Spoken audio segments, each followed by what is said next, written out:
இறைவா நேயர்களுக்கு வணக்கம். வாங்க, காலையில் எங்கள் பூஜை ரூம் பார்க்கணும். இவ்வளோ காலையிலே வந்துட்டீங்க. எல்லாம் பாதி தான் இருட்டாக இருக்குது, பாதி வெளிச்சமாக இருக்குது. வாங்க சார், வாங்க போகலாம், வாங்க. ஓகே, தான் சார் இங்கே சின்ன சிம்பிளான பூஜை ரூமு. எல்லா சாமியும் இருக்காங்க. எல்லாத்துக்கு மேலே சித்தர்கள் இங்கே இருக்காங்க. நீங்கள் உள்ளே வரும்போது தெரிஞ்சிருக்கும், உங்களுக்கு வாசனைகள் தெரிஞ்சிருக்கும். அது ஒரு கோயில் அப்படின்னு இருக்கும்போது, அது கோயிலுக்குள்ளே எப்படி போனால் மனம் இருக்குமோ அது மாதிரி எங்கள் வீட்டுக்குள்ளே வரும்போது எல்லாருமே சொல்கிறதான், மனம் என்ன போடுறீங்க, சந்தனம் போடுறீங்களா அப்படின்னு சொல்லிக்கிட்டே இருப்பாங்க. என்னோடய பூஜை ரூம் சார் இது. நீங்கள் அந்த இது கேட்டிங்க இல்லையா, அது வந்து காசியில் நம்ம கோயம்புத்தூர்லேருந்து ஒரு சித்தர் இருக்கார். அங்கே போய் வருஷத்தில் ஒரு 6 மாதம் மௌன விரதம் இருப்பார். ஸோ நான் காசிக்கு போகும்போது எனக்கு கொஞ்சம் பழக்கம். அப்போ அந்த டைமில் அவர் வந்து எனக்கு இதை கொடுத்தாரு. இது வந்து வச்சிங்கன்னு சொல்லி அவர் சில மூலிகைகள்லாம் இதில் போட்டு வைக்கணும்னு சொன்னார். அதுதான் இது சாமி இது. அதுக்கப்புறம் பார்த்திங்கன்னா அங்கே வந்து மகாலட்சுமி வந்து அது திருப்பதியிலேருந்து கொடுத்தது. இந்த வேர் வந்து இதுதான் காசிலேருந்து வந்த வேர் தான். அப்புறம் சங்கு, ஒரிஜினல் சங்கு, இது தூத்துக்குடியிலேருந்து எனக்கு பிரசண்டாக கொடுத்தாங்க. இது வந்து கிருஷ்ணரோட ஒரு இது வெற்றி சங்குன்னு சொல்லுவோம்ல, அவர் சங்கு ஊதிட்டாருன்னா எல்லாருக்கும் சங்கு ஊதிட்டாங்கன்னு அர்த்தம். ஸோ அந்த மாதிரி அது நல்லாவும் இருக்கும், கெடுதலாக இருக்கும். அந்த மாதிரி அவர் அந்த வலம்புரி சங்கு அது வந்தது. அதுக்கப்புறம் பார்த்திங்கன்னா அது வந்து திருவண்ணாமலையில் வந்து நிறைய சித்தர்கள், எனக்கு தெரிஞ்ச சித்தர்கள் அங்கே இருக்கிறாங்க. நான் போவேன், அடிக்கடி போவேன். அப்போ அந்த திருவண்ணாமலையில் கோயிலில் ஒரு 48 நாள் கோயிலுக்குள்ளே அந்த பீடத்துக்குள்ளே வச்சு கொடுத்த திருவண்ணாமலை சிவனும் பார்வதி தேவி அவங்களும் அது அங்கேயே வந்து கிட்டத்தட்ட பூஜையில் வச்சு அங்கே ஒரு சித்தர் வந்து எனக்காக கொடுத்தது. ரொம்ப காலத்துக்கு முன்னாடியே வந்து திருவண்ணாமலையை வந்து அவ்வளோ உயர்த்தி பேசியிருக்காங்க.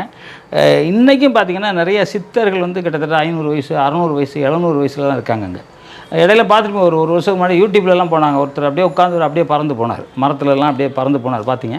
அதுமாதிரி நிறைய பேரை நான் வந்து சந்திக்கிறேன், பார்க்குறேன், பேசுகிறேன். அதாவது எதையும் வந்து கெட்டவங்களை அவங்களே அவாய்ட் பண்ணுவாங்க. அவங்க நம்ம கண்ணுக்கே தெரிய மாட்டாங்க. நல்லவங்களாக இருந்தால் மட்டும் அவங்க கண்ணுக்கு தெரிவாங்க. அவங்களே நம்ம கூப்பிட்டு பேசுவாங்க. ஸோ அந்த மாதிரி என்கிட்ட நிறைய பேர் பேசுவாங்க. நான் அதனால் அந்த இடத்துக்கு போகிறதுனால அங்கே எப்படியாவது நான் ஒரு வருஷத்தில் 3 வாட்டியாவது நான் போயிடுவேன்.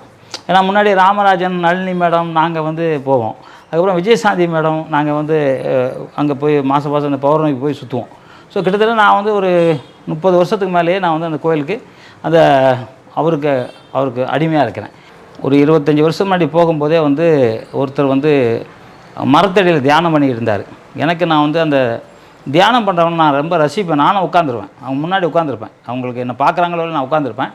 இது கண்டினியூவாக நான் வந்து நிறையா மாதங்கள் போக நான் அங்கே போய் உட்காந்துருந்தேன். ஒரு நாள் அவர் கண்ணு முடிச்சு என்னை பார்த்து கேட்டார். அவர் என் பேரையே சொல்லிட்டார். அவர் எனக்கே ரொம்ப ஆச்சரியமாக இருந்துச்சு. அப்போ வந்து என்னோடய முற்பிறவிலாம் பேச ஆரம்பித்தார். நீ இந்த மாதிரி இருப்பா, இந்த மாதிரி இருப்பா அப்படின்னாரு. நான் அப்போ நம்பிக்கலை. ஏன்னா நான் வந்து அப்போ ஃபைட் மாஸ்டராக பிஸியாக இருக்கனால இதெல்லாம் அவர் சொல்கிறது எல்லாம் எனக்கு அவ்வளோவா நம்பலை. ஆனால் ஒரு கட்டத்தில் எனக்கே தெரிஞ்சு நான் அவர் சொன்னதை மாதிரி அவர் ரூட்டில் போய்கிட்டு இருக்கேன்னு. அவர் அடிக்கடி பார்த்து பேசுவேன். கஷ்டங்கள் நஷ்டங்கள் எல்லாமே சொல்லும்போது சொல்லுவார், ஏற்கனவே நீங்கள் செஞ்ச கஷ்டங்கள் வந்து சிலது கரையும், அதுக்காக வந்து சில கஷ்டங்கள் பட வேண்டியிருக்கும், அதெல்லாம் நீங்கள் கவலைப்படாதீங்க. நீங்கள் வந்து ஒரு மலை ஏறணும்னா கஷ்டப்பட்டு தான் மலை ஏற முடியும், ஒரு நடந்து போகணும்னா கஷ்டப்பட்டு தான் நடக்கும், வீட்டில் உட்காந்து தான் எதுவும் நடக்காது. அந்த மாதிரி சில இது இருக்கும். அதுக்கெல்லாம் எதுக்கு கவலைப்படாதீங்கன்னு சொல்லி இன்றைக்கி வரைக்கும் எனக்கு இது கொடுக்குறாரு. அவர் நான் இன்றைக்கி வரைக்கும் தொடர்பில் இருக்கேன். நிறைய பேருக்கு பூஜை அறையில் என்ன மாதிரி படங்கள் வைக்கணும்னு தெரியல. உங்கள் பூஜை அறையில் என்ன மாதிரி படங்கள் வச்சுருக்கீங்கன்னு நம்ம மக்களுக்கு சொல்லுது. அதான் இப்போ நான் விநாயகர் படம் கண்டிப்பாக வைக்கணும். முதற் கடவுள் அவர் தான். அவரை வணங்காமல் எதுவுமே செய்யக்கூடாது. நம்ம நோட்டில் எழுதுவோட ஊனி எழுதுவோம். ஸோ அது விநாயகர் பெருமானை வணங்கணும். அதனால் அவர் விநாயகரை வச்சுருக்கேன். கிட்டத்தட்ட எனக்கு வந்து ஒரு 40 வருஷமாக அந்த படம் இருக்குது.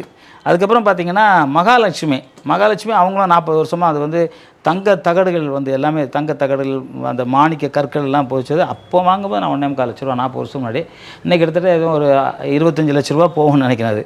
இது வந்து முருகர் நம்ம திருச்செந்தூர்லேயே எனக்கு வந்து அங்கே கொடுத்தது. திருச்செந்தூர் கோயிலில் வந்து பூஜையில் வச்சு கொடுத்த திருச்செந்தூர்.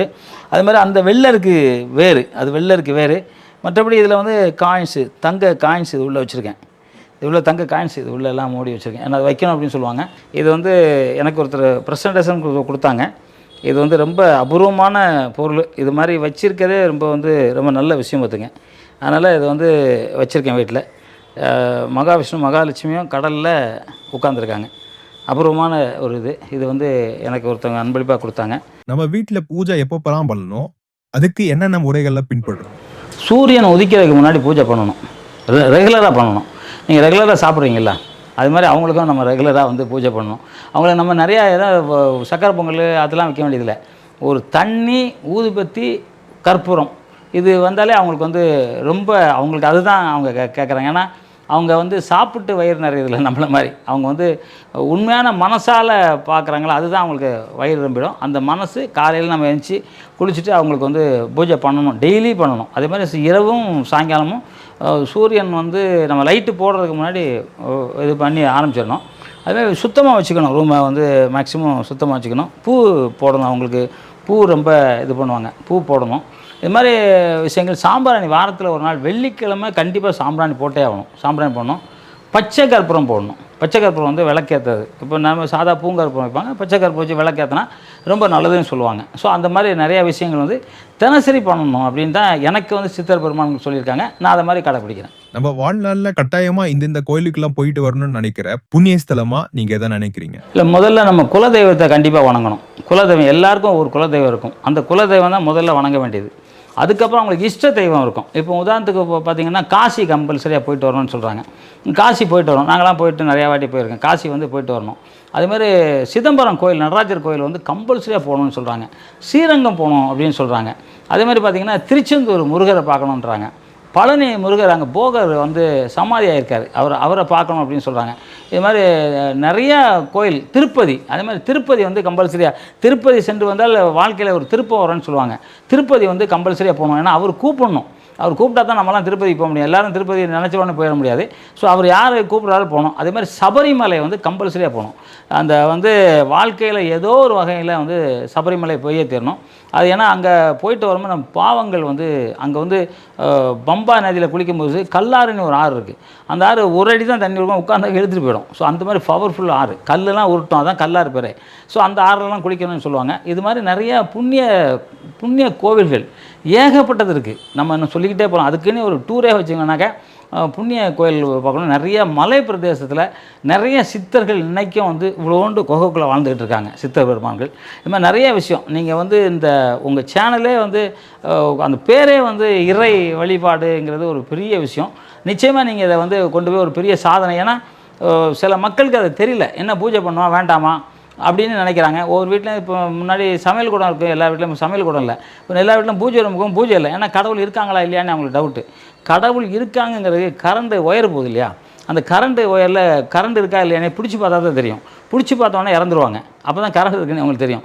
அதே மாதிரி உயிர் நம்ம உடம்புல இருக்க வரைக்கும் கடவுள் இருக்காரா இல்லையான்னு தெரியாது. உயிர் நம்ம உடம்பு விட்டு போனோன்னே கடவுள் இருக்க தெரியும். சித்தர்களோட ஜீவ சமாதிக்கு நம்ம போகலாமா? அங்கே போனால் நம்ம வாழ்க்கையில் நடக்கிற மாற்றங்கள் என்னென்ன? கண்டிப்பாக போகலாம், கண்டிப்பாக போகணும். அதாவது என்னென்னா, இப்போ பழனி போனோம்னா போகர் சமாதியில் போய் உட்கார்ந்திங்கன்னா நிறையா மாற்றங்கள் வரும். ஆனால் கெட்ட எண்ணத்தோடு அங்கெல்லாம் போகக்கூடாது. ஏன்னா அவங்கெல்லாம் நம்மளை கவனிச்சிக்கிட்டே இருக்கணும். நம்ம ஆத்மாவுக்குள்ளே ஊடுருவி அவங்க பார்ப்பாங்க. ஆத்மா என்ன சொல்லுது அப்படின்னே அவங்க பார்ப்பாங்க. அந்த ஆத்மா சுத்த ஆத்மாவாக இருக்கணும் அப்படின்னு நினைப்பாங்க.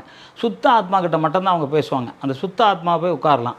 இன்றைக்கி நிறைய சித்தர் சமாதிகள் இருக்குது. அங்கே எல்லாமே போயிட்டு வர்றது ரொம்ப நல்ல விஷயங்களாக இருக்கும். நம்ம முன்னோர்கள் கூட நிறையா பேர் ஒரு பல நூற்றாண்டுகளுக்கு முன்னாடி இறந்தவங்கலாம் சித்தர்களை வாழ்ந்துக்கிட்டு இருக்காங்க.